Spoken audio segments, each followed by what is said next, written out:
윤석열 대통령의 탄핵 심판 첫 변론 준비 절차 기일이 27일입니다. 자, 그런데 과연 제대로 정상적으로 열릴 수 있을 것인지 국회 탄핵 소추단의 일원인 천하람 개혁신당 원내대표와 이야기 나눠보겠습니다. 안녕하세요. 네, 안녕하세요. 천하람입니다. 의원님, 네. 이 국회 탄핵 소추단의 일원이라고 하면은 이거 무슨 역할을 하는 겁니까? 쉽게 얘기하면 검사 역할을 하는 거예요? 그렇죠.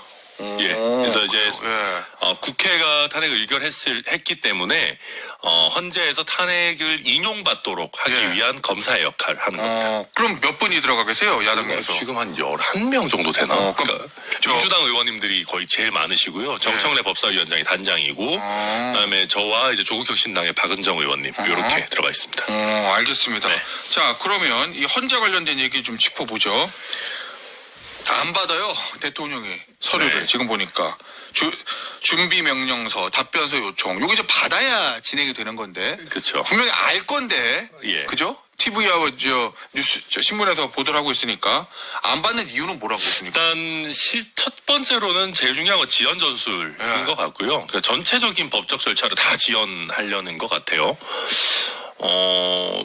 이거는 우리가 이제 법률가들, 저도 법률가 출신이니까 알지만 이렇게 눈에 과하게 뻔히 보이는 지연 전술은 본인에게 화가 되잖아요. 이게 재판부의 이 분노를 불러일으키기 때문에. 그런 측면이 없지 않아 네. 있죠. 그래서 이거는 참 전술이라고 하기에는 참 하급 예. 하책이다. 왜냐하면 이렇게 되면 헌재가 되게 화를 내게 될 것이고 이렇게 되면 실제 변론에 어쨌든 뭐 공시송달이든 뭐든 해서 돌입하게 될 텐데 그러면 헌재 입장에서도 적정한 절차 보장, 신중함 이런 것보다도 언제든 지연 전술을 펼 수 있으니까 변론을 빨리빨리 진행하자라고 또 가게 될 수 있거든요. 그래서 이거는 윤석열 본인 입장에서 자기 발등 찍는 일이다. 좀 도대체 이해하기가 좀 쉽지 않고요. 근데 하나의 추가적인 가능성은 제가 이제 법조 쪽에 이제 약간 동향을 들어보니까 변호인단 섭외가 정말 안 된답니다. 현실적으로. 현실적으로. 그러니까 지금 김홍일 전 방통위원장인가요? 이게 그 윤 대통령의 멘토같이 선배 검사인 김홍일 변호사님은 지금 섭외가 됐는데 실제 헌법재판이든 형사재판이든 뭐 내란재판이든 뭐 쭉 지금 방대한 서류와 이제 기록들이 자료들이 나와 있는데 결국 그걸 보려면 주니어급, 그러니까 실제 실무를 할 변호사님들이 필요한데 이게 안 된다는 거예요, 섭외가. 쉽게 얘기하면 검사장 출신들은 좀 있는데. 그렇죠. 그러니까 예를 들면 지금 그리고 맞아요. 일을 봐주려고 하는 분이 그 윤석열 본인의 이제 법대 동기 중에 한 분이 거기는 근데 주식 사건, 뭐 상법 사건 주로 많이 하셨던 분이 있는데 그러다 보니까 본인은 좀 잘 못할 것 같아서 후배들 위주로 좀 섭외를 하고 있다는데 후배들이 전부 손살에 친다는 거예요. 왜 그럴까요? 역사의 죄인이 되고 싶지 않다.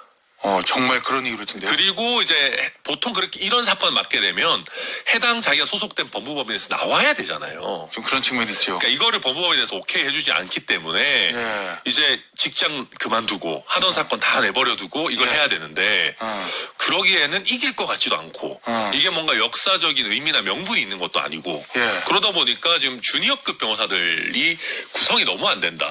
실제 손발이 돼서 뛸 변호사들이 그렇죠. 없고. 그러니까 변론 준비가 아예 안 된 상황에서 지금 뭐 너무 나갈 수 없는 거 아니야. 그리고 뭐 윤 대통령이 직접 하자니 거기는 뭐 이제 제가 봤을 때는 이미 뇌가 알코올 때문에 이게 소송 기록을 직접 보시기는 매우 어려운 상황이 아닐까 저는 추측을 하고 있습니다. 그건 좀 이건 제 추측이 제 그냥 개인적인 추측입니다. 네. 알겠어요. 아니 그렇다 하더라도 미국의 대통령인데 예전에 노무현 전 대통령하고 박근혜 전 대통령은 바로 당일 또는 그 다음날 서류 다 받았다는 거거든요. 그렇죠.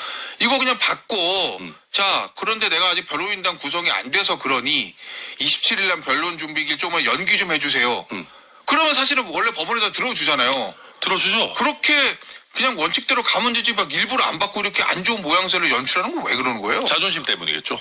자존심? 그리고 아쉬운 소리 못해서 야당한테도 아쉬운 소리 하기 싫어서 비상계엄 하신 분 아닙니까? 그러니까 헌재에도 막 받고 근데 제가 아직 구성이 좀 안 돼서 조금만 며칠 말미를 더 주십시오. 이런 얘기 할 바에는 내가 안 받고 만다. 그런 얘기조차 못하겠다. 네, 제가 봤을 때는 그냥 조금이라도 아쉬운 소리, 조금 양해를 구하고 뭐 이렇게 자존심 숙이는 소리 이런 거를 아예 못하는 상황으로 스스로를 그냥 집어넣고 있는 것 같아요. 밀어넣고 있는 것 같아요. 그래요. 네. 알겠습니다. 자 그러면 27일 날도 그러면 변론 준비기일 의원님 가세요? 네, 저는 가야죠. 예. 근데 그럼 열릴 수 있을지를 잘 모르겠어요. 네. 그러네 지금대로라면 변호인도 없을 건데 뭐. 그리고 이제 아예 송달 자체가 지금 공시 송달 절차를 시작해도 사실 그러네. 27일에 절차가 진행 가능할지 모르겠는데 물론 저희 소추단 입장에서는 헌재에 이제 뭐 최대한 절차를 신속하게 또 정상적으로 진행해 달라고 요청은 하겠지만 예. 그때까지도 안 받고 있다라고 하면은 좀 공전될 가능성도 있지 않을까 예상합니다. 그렇습니까? 네. 알겠습니다. 지금 보면 헌재도 아직 다 구인 체제가 완성되진 않았어요. 네. 피신청인인 윤석열 대통령은 서류 안 받아서 변론 준비일 첫날부터 공전의 가능성이 높아요. 네. 이거 조기에 끝낼 수 있습니까? 결국 이렇게 됐을 때 이제 공시 송달 절차를 한다면 조금 더 늘어지겠죠. 예. 앞에 시작하는 단계가. 예. 근데 이렇게 되면 이제 뭐 저희 국회 소추단이나 아니면 대리인단 입장에서는 변론을 조금 더 촘촘하게 열어달라고 요청을 할 수밖에 없어요. 그러니까 일주일에 원래 한 번 하려고 했던 거 뭐 두 번, 세 번 이렇게 촘촘하게 열어달라고 할 수밖에 없고 이제 초기에 이런 지연 전술이 들어가게 되면 헌재에서도 그렇게 가게 될 가능성이 높지 않을까. 오히려 그래서 전체적인 일정을 맞추는 데는 네. 뭐 그래도 괜찮지 않을까 싶고 헌법재판소 입장에서도 4월이 되면 또 두 분의 헌법재판관이 퇴임을 하시잖아요. 그 또 대통령 임명 몫이기 그렇죠. 때문에 또 한 번 그때 더 큰 논란이 있을 그렇죠. 것 그때는 같은데. 권한대행 임명할 수 있느냐가 사실 더 좀 심각해지기 때문에 아마 그때를 이제 아마 최후의 마지노선으로 놓고 헌재도 예. 절차를 진행하지 않을까 저는 뭐 그렇게 기대합니다. 그럼 그걸 알기 때문에 윤석열 대통령은 지금 처음부터 시간을 계속 지연시켜서 4월을 넘기려고 하는 것이다. 그렇고 이제 권성동 원내대표나 국민의 입장에서도 예. 지금 3명의 임명을 뭐 최대한 늦추고 예. 그리고 그때 갔을 때 4월을 넘기게끔 만들어서 2명이 빠지게 되면 이제 7명 중에 6명이 찬성해야 되는 상황을 억지로 지금 만들려고 하는 것 같아요. 9명 중에 6명보다는 예. 탄핵 기각의 가능성이 높아진다라고 좀 이상한 회로들을 돌리고 있는 것 같습니다. 그래요. 알겠습니다. 내일 모레 공수처 출두할 거로 보십니까? 안 할 것 같아요. 역시. 그러니까 이건 이제 변호인 구하는 문제뿐만 아니라, 예. 그러니까 이제는 순교자 코스프레를 하려는 것 같아요. 잡혀간다. 차라리. 네, 차라리 잡혀가고, 예. 뭐 체포돼서 이렇게 뭐 예를 들면 수갑을 찬다든지, 예. 이런 모습을 지지층한테 보여줘서, 이 윤석열이라고 하는 인물이 부정선거 음모론을 밝혀내기 위해서 예. 대통령직까지 위태롭게 하고 저런 잡혀가는 검찰총장 출신이 이렇게 잡혀가는 모습까지 보여줄 정도로 부정선거의 진심이구나. 예. 그런 것들을 그 이제 지금 마지막 남아있는 지지층 부정선거 음모론 믿으시는 분들 와. 그쪽에 보여주려는 저는 하나의 전략일 수 있다 그렇게 생각합니다. 차라리 체포영장 집행을 당하겠다. 그렇죠. 내 발로 가서 조사를 받느니. 왜냐하면 그러면 그런 모습도 안 나오잖아요. 이제 자기 발로 들어가면 결국은 조사 받는 과정에서 긴급 체포를 하거나 네. 될 수 있는데 그러면은 멋진 사진이 안 나올 수 있으니까 저는 이거는 이 정치적인 하나의 순교자 내지는 피해자 코스프레를 위한 예. 지금 전략 아닌가 생각합니다. 알겠습니다. 지금 또 하나 정치권 이슈가 그거 아니에요. 한덕수 총리 지금 대통령 권한대행을 쌍특검법 공표 안 하면 24일까지 안 하면 탄핵시키겠다라는 게 민주당 입장인데 거기에 대한 개혁신당 입장은 어때요? 저희도 이제 이 부분은 가능하면 신중해야 된다고 생각합니다. 왜냐하면 해외에서 보는 눈이 있잖아요. 해외에서 대통령 탄핵하고 막 권한대행까지 탄핵되고 이러면은 지금 우리 환율 시장이나 주식 시장 굉장히 불안한데 굉장히 좀 걱정을 많이 할 거예요. 그래서 24일이라는 데드라인에 꼭 구속될 필요는 없지만 그래도 저는 굳이 따지자면 특검법을 거부권 행사를 하거나 아니면 헌법재판관을 임명하지 않는다라는 거는 저는 조금 레드라인을 넘는 거라고 생각합니다. 그러니까 한덕수 탄핵 저지선이라는 걸 우리가 매우 신중하게 생각해야 되지만 보십시오. 내란 특검을 임명 안 한다는 거는 본인도 연관된 내란 사건에 지금 내란 수괴 혐의자 윤석열을 보호하는 걸로 보여질 수 있어요. 예. 이거는 정말 있어서는 안 되는 일이죠.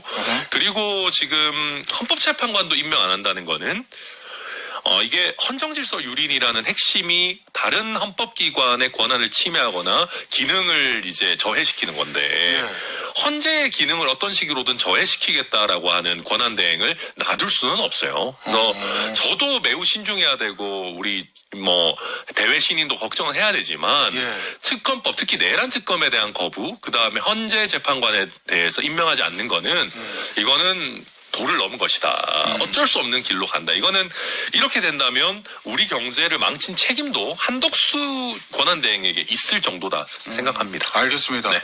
결국 이제 저 국회 탄핵소추단 일원이시니까 이 비상계엄 이게 언제 처음 대통령이 생각하고 왜 했는지 그거 좀 많이 좀 리서치를 하셨을 건데 네네.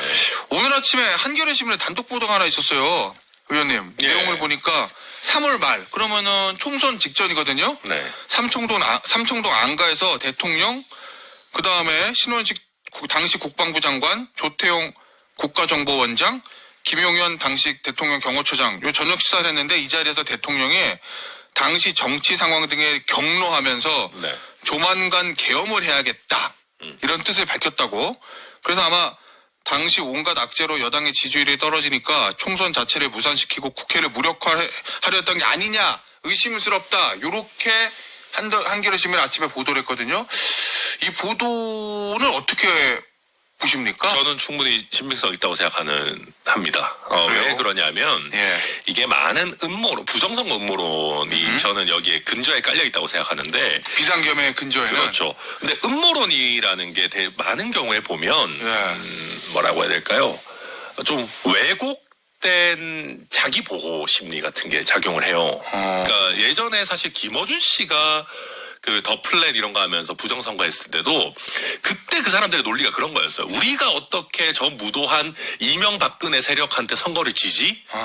이거는 우리로서는 용납할 수가 없는데 그러면 스스로를 보호하기 위해서 이거 우리 잘못이 아니고 뭔가 시스템에 문제가 있는 거야라고 하면서 부정선거론을 들고 나오는 거거든요. 2012년 대선에 주장했었죠. 그렇죠. 그러니까 저 무도한 세력한테 우리같이 훌륭한 사람들이 질 리가 없어. 그렇게 하면서 막 이상한 얘기를 음모론을 꺼내기 시작하는 건데 이것도 똑같아요. 윤석열의 마인드에서도 저 이재명 같은 범죄자 일당한테 나같이 훌륭한 정의의 사도가 질 리가 없어. 근데 보니까 대선도 여유 있게 이길 줄 알았더니 아슬아슬하게 이겨. 그 다음에 뭐 지금 선거 국면도 여론조사 이거 다 뭐 조작 아닙니까? 하지만 여론조사도 막 지는 걸로 나와. 총선에서도 보니까 이거 막 어려워 보여. 이러니까 이거는 내가 잘못된 게 아니고 여론조사도 조작이고 선거도 못 믿겠고 쭉 따라가는 거거든요. 그러니까 이 부정선거 여론조사 왜곡을 다 때려잡아야겠다. 힘으로 이걸 바로잡을 수밖에 없다라는 음모론이 가는 건데 저는 그래서 충분히 신빙성 있는 얘기다 생각합니다. 그래요. 알겠습니다. 하나 더 보죠. 비슷한 건데. 노상원 전 정보사령관에 대해서 많이 보셨을 거 아니에요. 네. 오늘 아침 조선일보 보도 보니까 본인이 뭐 대통령 사주를 봤더니 올해 운이 트여가지고 올해 해야 된다. 그랬더니 주저하던 김용현 전 장관이 기뻐했다. 이런 보도가 있던데 야 이거 뭐 이거 무속내란이다 뭐 이런 비판도 있더라고요. 이건 어떻게 보세요? 네, 저는 이거를 이제 외국의 정보 사령부들에서 봤을 때 참 대한민국 대단하다고 생각할 것 같아요. 왜요? 대한민국 정보사는 과거의 정보만을 확보하는 것이 아니고 미래의 정보를 미래를 미리 내다보는구나. 특히 중국 같은 데서 보면은 이게 그 대한민국이 뭐 그 제갈량의 후손인가 점을 쳐서 뭐 동남풍이 올지 뭐 이런 것들을 보고 정보사의 움직임을 결정하는구나라고 비웃을 것 같습니다. 그러니까 이거는 있어서는 안 될 일인데 지금 계엄의 쿠데타 어떤 그 본부 같은 게 무슨 그 점집이고 계엄의 보급 창고 같은 데가 롯데리아 지금인 거지 않습니까? 그러니까 이거는 영화 시나리오도 이런 식으로 쓰면은 시나리오 작가 잘립니다. 말이 안 된다고, 개연성이 없다고. 근데 지금 영화로 만들어도 말이 안 되는 짓거리들을 벌이고 있으니까 정말 참담한 심정이고요. 그러니까 이런 사람들이 이런 짓거리를 벌이는 가장 큰 원인이 윤석열이라는 내란 수계 혐의자의 수준이 이 정도기 때문이 아닐까. 그러니까 정말 저는 아쉽고 참담한 심정입니다. 알겠습니다. 저 여당 얘기 하나만 해보죠. 지금 비대위 저 구성이 아직까지는 안 돼요. 뭐 내일 뭐 발표한다는 것 같긴 한데 그 원인은 뭐라고 보세요? 국민의힘 바꾸기는 싫고 바뀌는 척은 해야 되니까 그렇죠. 실제 이제 친윤이 아닌 의미 있는 인물로 바뀐다면은 저는 뭐 그래도 뭐 평가해줄 부분이 있다고 생각하는데 예. 그거 하기 싫잖아요. 그러니까 예를 들면 정말 와가지고 막 칼질하고 당 체질을 바꿀 것 같은 유승민 전 의원이나 예. 그래도 소장파로서 목소리 내려고 노력하는 김재섭 의원 같은 경우도 이야기가 나오고 있지만 이런 사람들 하기 싫거든요. 근데 계속 근데 이제 그 나물에 그 밥 하자니 또 눈치 보이고 그러니까 결정을 못하는 거죠. 의원님. 네. 개혁신당도 안에 삐그덕거리던데요. 보니까 이준석 의원하고 허은하 대표 뭐 치고받고 난리도 아니던데. 저도 안타깝게 생각하고 사실은 이건 뭐 웃으면서 할 얘기는 아니지만 제가 그래서 원래는 여기 저도 나름대로 햄버거 매니아여가지고 원래 여기 그 롯데리아 가가지고 뭐 햄버거 먹는 거 이런 것도 좀 찍어 올리고 그러려고 했거든요. 근데 당이 좀 어지러워서 못하고 있는데 물론 정당이라는 게 의견 대립이 없을 수는 없고 개혁신당 같은 경우는 뭐 국민의힘이나 더불어민주당과 다르게 뭐 권력이 실질적으로 많은 건 아니기 때문에 서로 잘해보려고 티격거리는 거라고 저는 생각합니다만은 어쨌든 조기 대선 국면으로 넘어간 상황에서 이렇게 티격태격거리는 거 이렇게 좋은 게 아니어서 최대한 빨리 좀 내부적으로 정리하려고 노력하고 있습니다. 혹시 조기 대선 때 국민의힘과의 관계가 지금 어떻게 해야 되는지 이거 가지고 노선 추쟁이 있습니까? 이준석 의원하고 허은하 대표 사이에? 그러니까 그게 막 그렇게 불거져 있는 것 같지는 않고요. 근데 이제 조금 저나 이준석 의원은 그런 생각 전혀 하지 않고 있습니다. 단일화나 이런 거 생각 없이 동탄 선거처럼 우리 갈 길을 열심히 가자라는 입장이고 다만 당내에 저 허은하 대표라는 게 아니라